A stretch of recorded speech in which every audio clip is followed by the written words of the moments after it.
buenas noches, esta es una edición especial de Cuentas Claras desde Arequipa, donde se celebra la 62 edición del CADE Ejecutivos 2024, con un foco puesto evidentemente en la reconstrucción del país en términos institucionales, porque francamente hay mucho que reconstruir. Hemos podido conversar en esta edición, en este programa, con diferentes actores, no solo del empresariado, ojo, sino también de la política.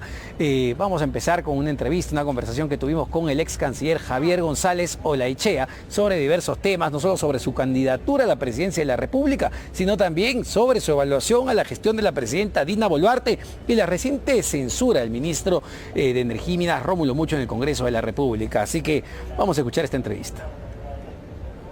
Y estamos con Javier González Olaichea, ex canciller de la República. ¿Cómo está, Javier González Olaichea? Muy buenas noches. Buenas noches, Omar. ¿Cómo estás? Quería empezar con varios temas políticos y también temas coyunturales y temas de mediano y largo plazo, que son los que se abordan en la CADE, pero es imposible no hablar de lo que acaba de ocurrir en el Congreso de la República, la censura del ministro de Energía y Minas, Rómulo Mucho. ¿Te parecía que era más o menos la muerte de una crónica anunciada? Sí, estaba cantado. ¿En qué sentido?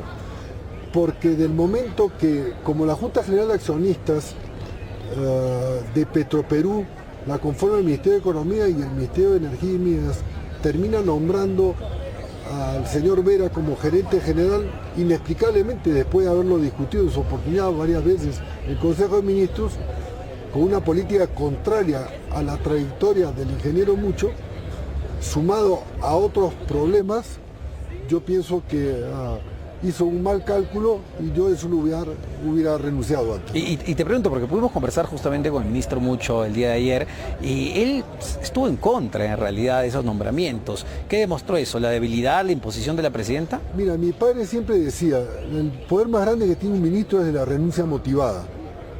Él no renunció, terminó el Congreso tomando la decisión por él. ¿Y la presidenta es alguien que se imponga? Tú que has estado en el gabinete. ¿Perdón? ¿La presidenta Boluarte es alguien que se imponga a sus ministros? En este caso me parece que sí. ¿Y cuando tú eras canciller, se impuso en algún momento, intentó imponerse a ti? No. O sea, intentó, conversamos, a veces hubo alguna discrepancia, pero creo que la opinión pública pudo percibir que yo fui un canciller con un grado alto de autonomía, que además, dicho sea de paso, fue una de las condiciones en la propia conversación. Cuando fui convocado para ser canciller de la República, porque yo le dije a la señora presidente, dirige la política exterior y el canciller de la República la conduce, la coordina y la ejecuta. Yo tengo una trayectoria liberal, soy un demócrata y tomo decisiones. Ahora, no dejó de llamar la atención que ella decida hacer el cambio, o tú nos dirás, justo a pocas semanas de la PEC, de un foro tan importante como ese, que cambie el canciller. No es usual.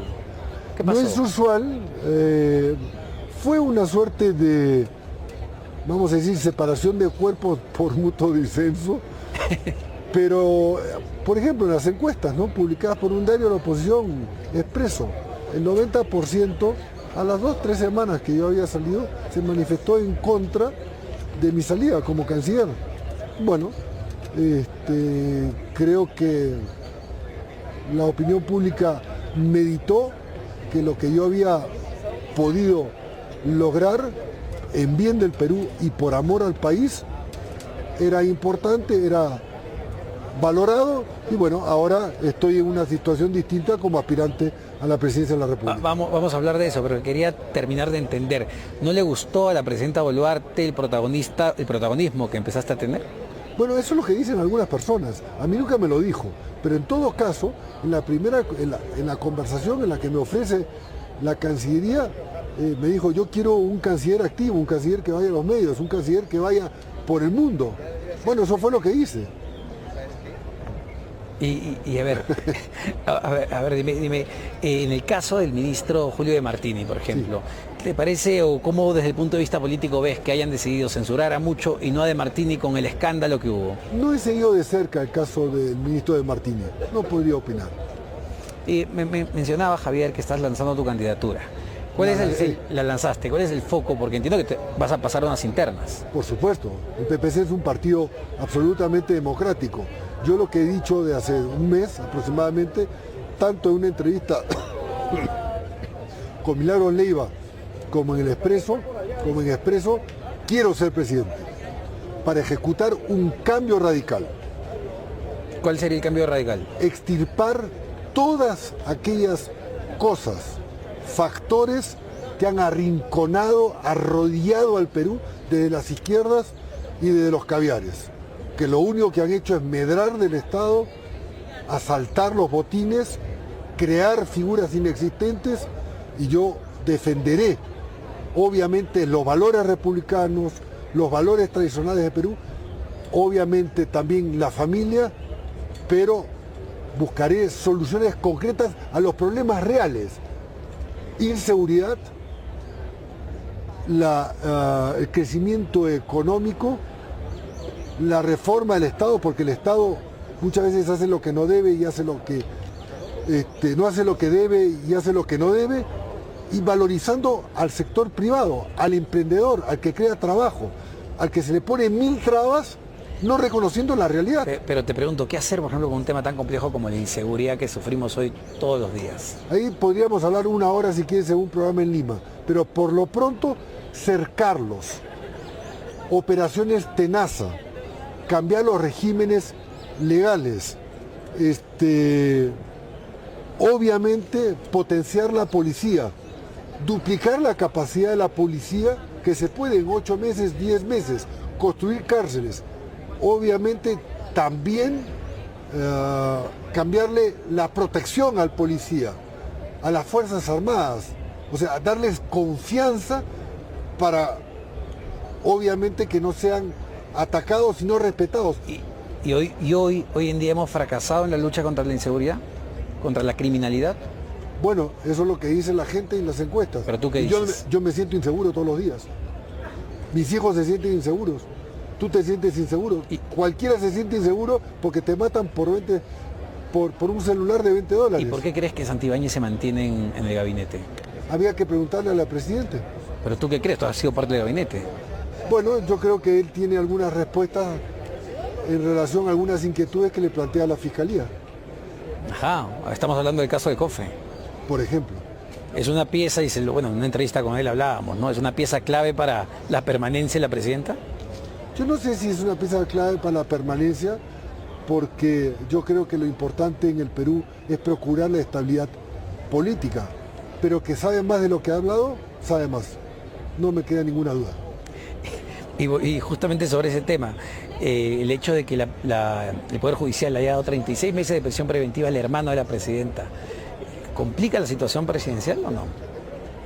Yo creo que es una evidencia, no es la opinión de Javier González Olechea, es una evidencia, y frente a lo cual obviamente la gente se está preguntando si va a seguir la misma suerte que Cerrón. Y a ver, no solo eso, sino que el propio abogado de la presidenta Boluarte le recomiende al hermano, al señor Nicanor Boluarte, que no se entregue a la justicia.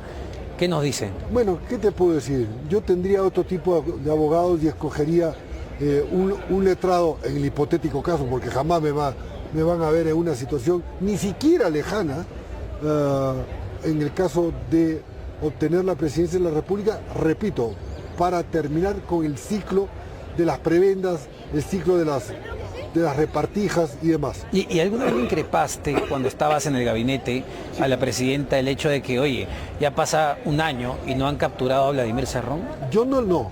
Sobre eso yo no discrepé. Yo sí le recomendé varias veces, pero también había otras personas que le hablaban, ¿no?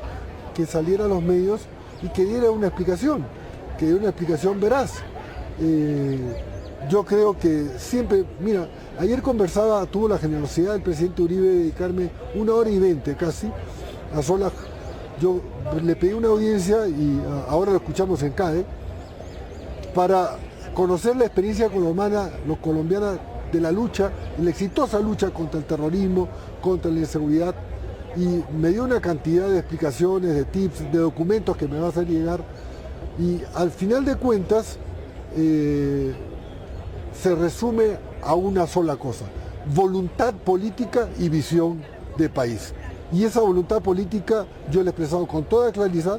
La visión país la estamos reconstruyendo, regenerando en el PPC, que es un partido que además ha demostrado que no tiene chicharrones, que no tiene problemas con la justicia, de gente muy limpia, de gente trabajadora y que además está recibiendo una enorme cantidad de personas que quieren ser parte del cambio radical que vamos a ejecutar. Pero ahora que eres candidato o precandidato a la presidencia, aspirante a candidato a la presidencia de la República. Aspirante a la presidencia de la República. Aspirante a la presidencia. Claro, porque la figura de precandidato legalmente no existe. Bueno, ya me imagino que queda descartada cualquier posibilidad de que pueda ser premier de este gobierno, ¿o no? Sí. Pero sí es verdad que te ofreció, que te buscó la presidenta Boluarte. Por interpósitas personas recibí varias llamadas y no quise dar más explicaciones a los medios de prensa por respeto a quien me dio la oportunidad de servir al país con honor, por amor al Perú y creo que con dignidad y determinación. Pero en ese momento que hubo, digamos, el tanteo, sí lo estabas pensando, ¿o no? No lo llegué a pensar mucho. ¿Por qué? ¿Qué es lo que te limitaba? El haber vivido algunas cosas que hubiera preferido no vivir. ¿Cómo qué? Quiero ser leal a la persona, leal en el buen sentido de la palabra, que me dio la oportunidad de servir con amor y dignidad, seriedad y firmeza al país. Claro, pero con esa respuesta me queda claro que había cosas que no te gustaban o que no se estaban haciendo bien desde el gobierno y desde el gabinete. Algunas cosas que no se estaban haciendo bien, hice algunas propuestas al Consejo de Ministros, la verdad que cayeron en saco roto y entonces, claro, ahora las hago como propuestas de país para ejecutar el cambio radical. ¿Adriancén ya quedó, digamos, ya se desgastó? ¿Debería haber un cambio de gabinete, un cambio de premier? Yo pienso que todo el gabinete debería ser reevaluado por la Presidenta de la República. Hay algunos ministros que son valiosos, no quiero mencionar nombres y que son realmente trabajadores, pero el problema es la credibilidad y esto está en todas las encuestas, cualquiera, de barrio, de esquina, una encuestadora conocida. Y claro, cuando ya tienen la credibilidad tan baja, es muy difícil reconstruirla. Pero ve, y tú has sido cercano o algo, estaba en el gabinete de la presidenta Boluarte, ella ve y entiende la realidad, porque a veces pareciera que hay una desconexión tremenda con ciertas declaraciones. Yo creo que sí la entiende, quizás no a profundidad. No es una persona con una formación que tú puedas decir, bueno, se formó 15 años estudiando, no. Tiene reflejos, en algunos casos tardíos. Y para terminar, Javier, ¿crees que un foro como este, ya tiene su 62 edición, es importante, es clave? Es fundamental. No, primero, porque es la voz del empresariado. Sin empresa, sin emprendimiento, no puede existir ni siquiera un país. O sea, para sostener una familia necesitas ingresos, para tener ingresos necesitas hacer una empresa. Haciendo una empresa generas consumo. Es decir, es importante y sobre todo el lema de esta CADE, que es un lema muy retador, porque por primera vez dicen, lo cual realmente hay que resaltar, que los empresarios tienen que ser parte de la solución. Y yo soy un convencido, yo he sido empresario, he tenido empresa, he pagado impuestos, he quebrado, me he ido mejor, en fin, la vida me ha bendecido y espero la bendición divina y el voto popular, obviamente, pero sí creo que esta CADE es un momento crucial de fin de ciclo. Esta CADE tiene que contribuir a generar esa necesidad, que el lector peruano entienda que hay que acabar con este ciclo generando un nuevo ciclo donde no esté la repartija, donde no esté el asalto al Estado, donde se pueda señalar con nombre propio cuando se puede hablar lo correcto y no lo políticamente correcto, como él lo dice en la OEA denunciando los fraudes, la cobardía y demás. Cuando dije, por eso, que los jóvenes no nos representan, no nos creen, nos repudian. Bueno, hay que hablar con la verdad. Solo una corta. ¿Ese discurso de la OEA fue lo que te costó el puesto de canciller? No lo sé, sinceramente. Pero en todo caso, hay muchos peruanos que lo apreciaron en las redes, hay que revisarlo. No lo sé. Pero sí, yo le pregunté un día antes a la Presidenta de la República, ¿este es el escenario que nos vamos a encontrar? ¿Hay algo que usted quiere que yo diga o algo que usted que yo omita? Y no me contestó ni la primera ni la segunda respuesta. Y yo intervine de acuerdo a mis convicciones democráticas irrenunciables, cosas que le dije desde el primer día a la señora Presidenta de la República.